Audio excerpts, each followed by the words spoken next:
Hello, listeners, and welcome to the third season of the Duke's Dive. This is my weekly take on the world of professional wrestling for the week. First off, I want to say rest in peace to Animal Hawk. Big passing away this week. Passing, a legend in this business. So he had passed away earlier this week, and that was a major loss to the wrestling world, the wrestling community, and the world in general, honestly. But yeah, he was a good guy. Got to meet him once. That was pretty cool. Shout out to Atticus Cougar, who won Prince of the Death match this week as well. And also, I want to start out by giving a shout out to the Tornado Tag podcast, the whole IWEP network. I won't be covering the big event tonight separately. The big event tonight being Clash of Champions. I won't cover that separately. I will be on the Tornado Tag podcast next week discussing, Clash of Champions with the guys. So this is just the week leading up to Clash of Champions. We got Clash of Champions coming up. Victory Road for Impact. I'm pretty sure, NXT TakeOver's coming up. I'm pretty sure AEW's got something lined up down the road here. Everybody's got their own little, not little, but, everybody's got their own event coming up, so that's something I look out for. Everybody's coming to that little bit of conclusion on their stories, having that big event, so within at least, this week or next week or within the next couple of weeks here, they're leading up. So let's kick off this week by covering Monday Night Raw. Drew McIntyre wrestled Keith Lee. Drew McIntyre won that match, but only by disqualification as Randy Orton attacked Drew McIntyre at the end of the match. The Hurt Business took on Retribution in their debut. Retribution, of course, signing on to, a contract with WWE and whatnot. Took on the Hurt Business. We got a couple names for these guys. T-Bar, Slapjack, a couple of different names for the individuals in Retribution here. In an introduction, we've been seeing these guys run rampant for the past couple of weeks here, the past couple of months. And then we finally seen their in-ring debut as they take on the Hurt Business and they lose to the Hurt Business. Next up, Angel Garza and Andrade Cien Almas versus Seth Rollins and Buddy Murphy versus Dominic Mysterio and Humberto Carrillo. Angel Garza and Andrade picked up the win on that one. The next one was Zelina Vega versus Mickie James. Of course, this one was for the number one contendership to Asuka's title. Zelina Vega picks up the win there. She'll face Asuka tonight at Clash of Champions. Apollo Crews versus Cedric Alexander was the next up. Apollo Crews picked up the win there. Of course, next up we have Dolph Ziggler versus Arturo Ruiz. This, of course, was a Raw Underground match. Dolph Ziggler picked up the win here. As we move on to Nia Jax and Shayna Baszler versus Natalya and Lana. Nia Jax and Shayna Baszler picked up the win there. Next up was Riddick Moss versus Eric. This was a Raw Underground match with, I do believe that Riddick Moss picked up the win there. For some reason, I didn't circle that down. But next up, we had Asuka versus Peyton Royce. Asuka, of course, picked up the win there over one half of the Iconics, Peyton Royce. And to cap it off, we had Braun Strowman versus Dabba-Rato, Dabakato. Of course, this is the guy who's been running roughshod on it Raw Underground for the past couple of weeks, and he picks up a big loss to Braun Strowman this week, his first on television loss. You know, in general, I don't quite enjoy Raw as much as I enjoy everything else. That's my weak point of the week is Raw. It seems I'm not their demographic or something going on here. I'd have to say that my match of the show would be Drew McIntyre versus Keith Lee. If I had to pick one, but yeah, this Raw was as not terrible. I wouldn't put it on a terrible level. It's just my weak point of the week of wrestling, and like I said, I give my personal match of the week to Drew McIntyre for Raw, and we'll move on to Impact here. Tuesday night, 9/23/2020.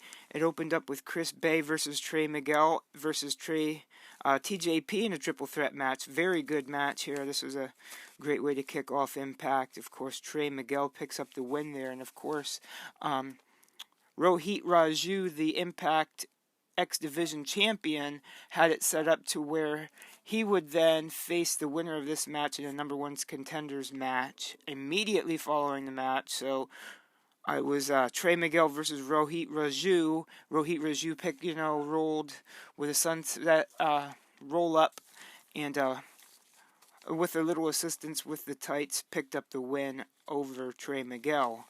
The next one was Kimberly versus Susie.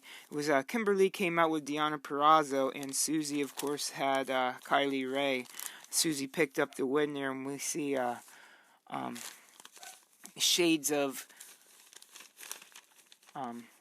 Su Yung with the move, her finishing move there that she uses, and her motions.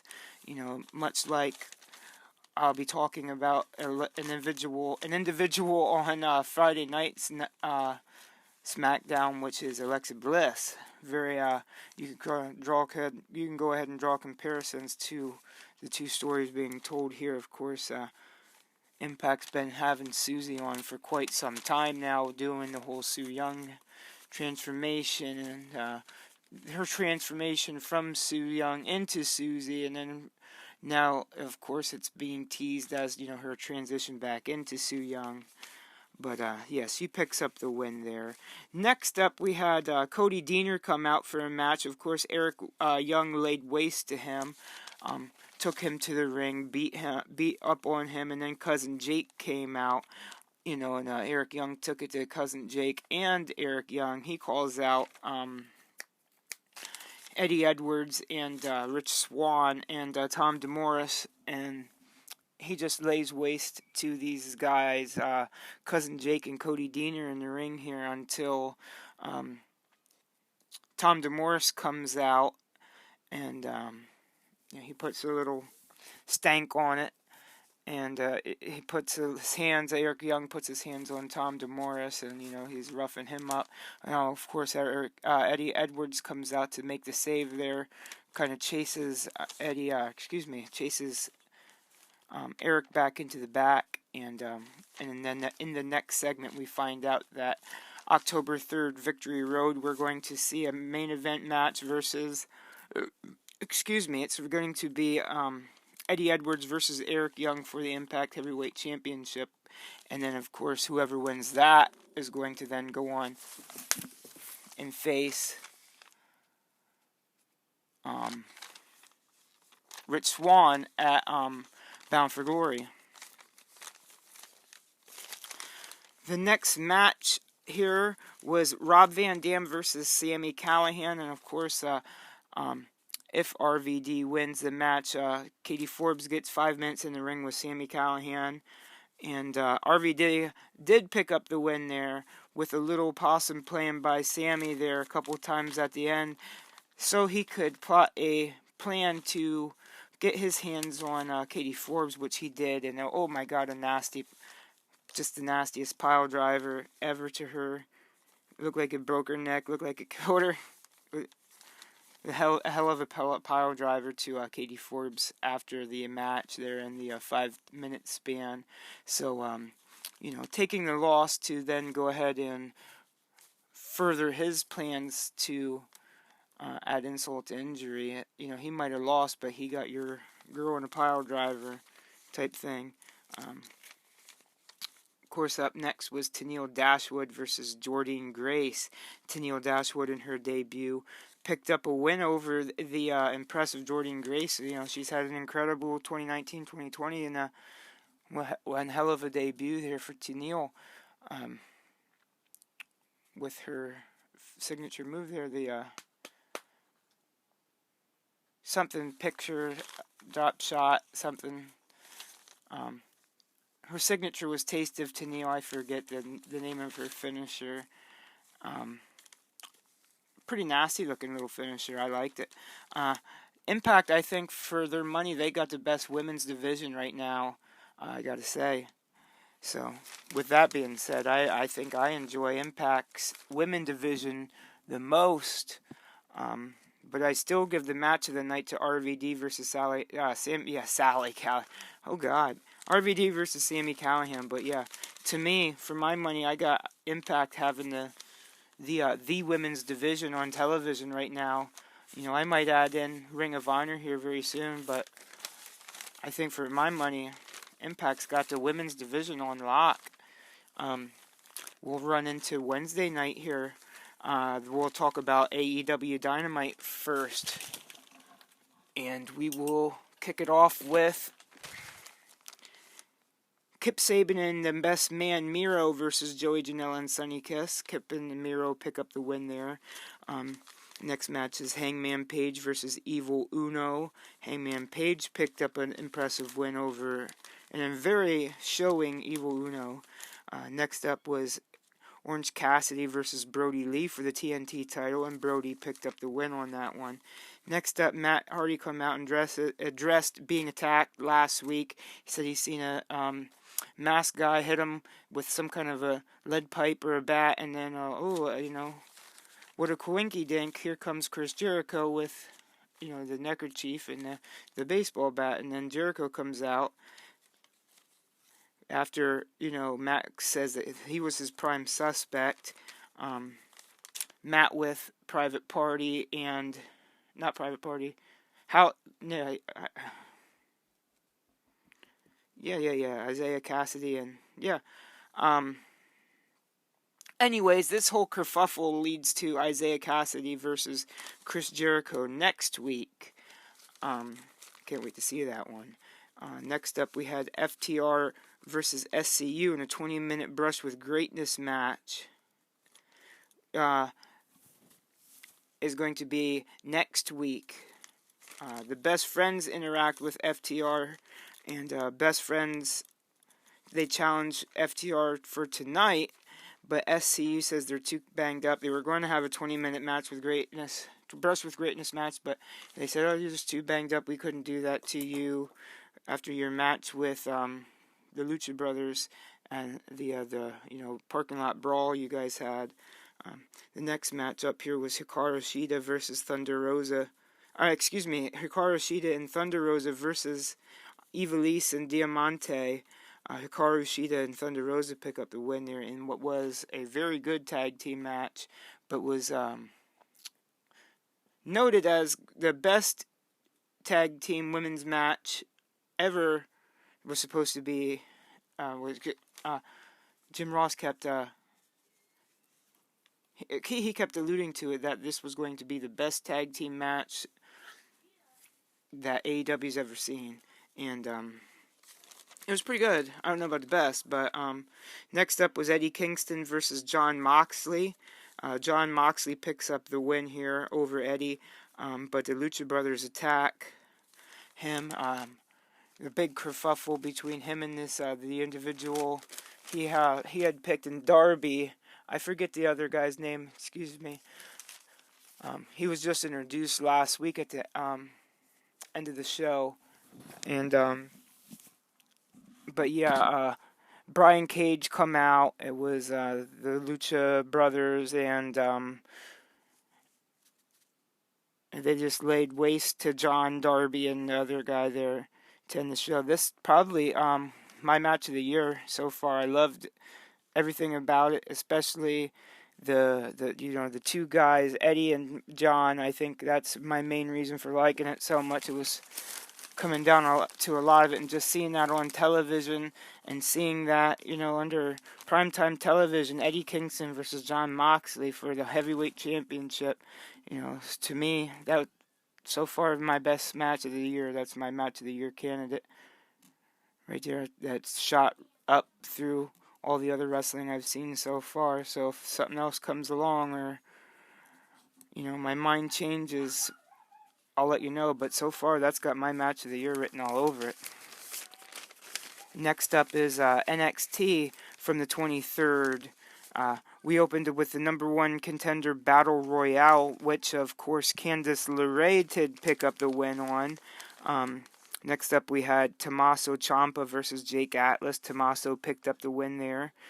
Next up was Roderick Strong and Danny Burch versus Fabian Eichner and Mendoza. This, of course, was a swap-em-up type of Fandango match. Put the guy with his other team partner, and whoever wins, those two teams will then face each other next week to declare a winner to declare a number one contender to Fandango's titles. And of course, it was Roderick Strong and Danny Burch who picked up the win there. So then next week we'll see the Undisputed Era take on Imperium, basically. Danny Burch and Oney Lorcan. Next match was Austin Theory versus Damian Priest. Damian Priest picked up the win there. Next up after that was Ridge Holland versus Antonio De Luca, a.k.a. Mambo Italiano. Big shout out. Mambo, guy in the local area. He was the Eclipse, one of their champions. He was a triple champion in Eclipse in Altoona, Pennsylvania for a very long time. One of those guys we'd seen in the area, and he's been on NXT several times now as security and personnel, and he's been down there. I've made notes of several times, but this is his first in-ring appearance, and bravo to the man. Great match. He made that man look like $1 million. It was crazy the way he took them moves. Was really looked like he was a hurting unit. Maybe he was, probably was, but like I said, kudos to Antonio De Luca, aka Mambo Italiano, on his appearance on NXT. Next up, we had a gauntlet match: Kyle O'Reilly versus Kushida versus Bronson Reed versus Timothy Thatcher versus Cameron Grimes. Of course, this was for the number one contender for number one contendership to Finn Balor's NXT title at TakeOver. Kyle O'Reilly surprisingly picked up the win on this one, which was my match of the week for NXT. So far, my match of the weeks include, Drew McIntyre versus Keith Lee, RVD versus Sami Callihan, and Kyle O'Reilly the gauntlet match. Next up was SmackDown. It seemed rather short to me. There wasn't very many matches on. It kicked off with a triple threat: Sami Zayn versus AJ Styles versus Jeff Hardy. Sami Zayn picked up the win there. The next one was Gran Metalik versus Shinsuke Nakamura. Nakamura picked up the win there. King Corbin versus Matt Riddle, and King Corbin surprisingly did pick up a win over there. Clean win, over Matt Riddle. And it ended up ending with Alexa Bliss versus Lacey Evans. Alexa Bliss picks up the win there with major teases at her brainwashing by Bray Wyatt, or the Fiend Bray Wyatt, or whatever you want to say there. And it's definitely teasing some kind of mind control that the Fiend has over her, and kind of crazy. You can draw them comparisons to Sue Young, and maybe she'll go into a completely different persona than the Alexa Bliss that we know. She's already looking like she might be with the little pink dread so far. But my match there, of course, was Sami Zayn versus AJ Styles versus Jeff Hardy in the triple threat. So basically, my weak point was Raw this week. Can't win them all. Of course, WWE are moving on to their big show tonight, Clash of Champions. Raw was kind of weak, and SmackDown seemed a little short, but I've already seen the kickoff to Clash of Champions, and so far it's so pretty good. And so they went in there with not as much momentum as I thought they'd go into Clash of Champions with. Of course, Clash isn't one of the main shows, of course, but it's still a big show. I thought they'd go into the show with a little more steam. So, with that being said, I got 5 matches here. Drew McIntyre versus Keith Lee, RVD versus Sami Callihan, Eddie Kingston versus Jon Moxley, Kyle O'Reilly gauntlet match, and Sami Zayn versus AJ Styles. And if I had to pick one that was the best, I'd have to say, like I said, Eddie Kingston versus Jon Moxley. That's going to get my match of the week, and so far the match of the year nominee. But with that being said, I wrap up the second to last. The second to last week of September here, and I'll catch up with you guys next week. Watch out for me on the Tornado Tag podcast. Follow the IWEP network to catch up. Add Anthony Blackwell on social media. Follow the Tornado Tag podcast, the Bangin' Beers podcast. You'll see the whole network when you go and look on social media for the IWEP network. Follow them, give them a share, give them a like, and I'll be on there Thursday discussing Clash of Champions, as well as be back with another dive next week. I'll catch you guys up later on the next dive. Thanks for listening. That's been my take on this week's wrestling.